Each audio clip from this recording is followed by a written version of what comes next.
കണ്ണൂരിൽ petrol pump ജീവനക്കാരനെ കൊലപ്പെടുത്താൻ ശ്രമിച്ച കേസിൽ പോലീസുകാരന്റെ അറസ്റ്റ് രേഖപ്പെടുത്തി. AR ക്യാമ്പിലെ മെസ് ഡ്രൈവർ K സന്തോഷ് കുമാറാണ് അറസ്റ്റിലായത്. വിവരങ്ങൾ നിഖിൽ അളവൂര് നൽകും. നിഖിൽ, എന്തിനാണ് ഇയാൾ ഈ പെട്രോൾ പമ്പ് ജീവനക്കാരനെ കൊലപ്പെടുത്താൻ ശ്രമിച്ചത്? അതുമായി ബന്ധപ്പെട്ട് എന്താണ് പോലീസ് പറയുന്നത്?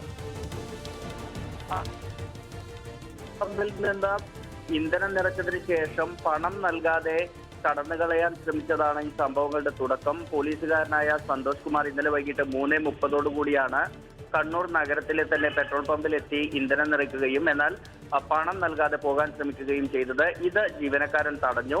അങ്ങനെ ജീവനക്കാരൻ തടഞ്ഞപ്പോൾ പോലും ഈ പോലീസുകാരൻ വാഹനവുമായി മുന്നോട്ട് പോകാൻ ശ്രമിച്ചു. ഈ സമയത്ത് ജീവനക്കാരനായ അനിൽ വാഹനത്തിന്റെ മുന്നിലേക്ക് കയറി നിൽക്കുകയായിരുന്നു. എന്നാൽ വാഹനത്തിന് മുന്നിൽ ഈ ജീവനക്കാരൻ നിന്നിട്ട് പോലും സന്തോഷ് കുമാർ വാഹനം മുന്നോട്ടെടുത്തു. ഈ സമയത്ത് ബോണറ്റിലേക്ക് ജീവനക്കാരൻ വീണു പോവുകയായിരുന്നു.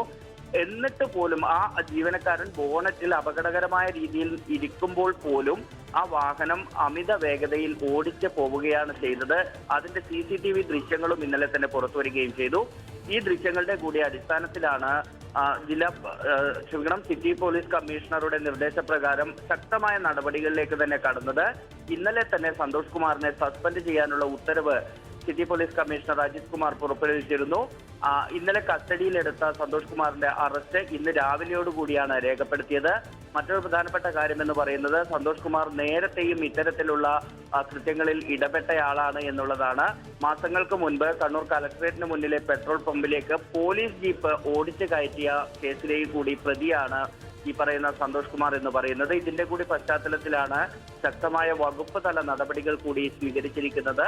അങ്ങനെ ആ സസ്പെൻഷൻ നടപടിയിലേക്ക് കടക്കുകയായിരുന്നു. ഏതായാലും ഇപ്പോൾ കണ്ണൂർ ടൗൺ പോലീസ് സന്തോഷ് കുമാറിന്റെ അറസ്റ്റ് രേഖപ്പെടുത്തിയിട്ടുമുണ്ട്. ആതിര, ഇത്തരത്തിൽ പെട്രോൾ പമ്പ് ജീവനക്കാരനെ കൊലപ്പെടുത്താൻ ശ്രമിച്ച സംഭവത്തിലാണ് പോലീസുകാരന്റെ അറസ്റ്റ് രേഖപ്പെടുത്തിയത്.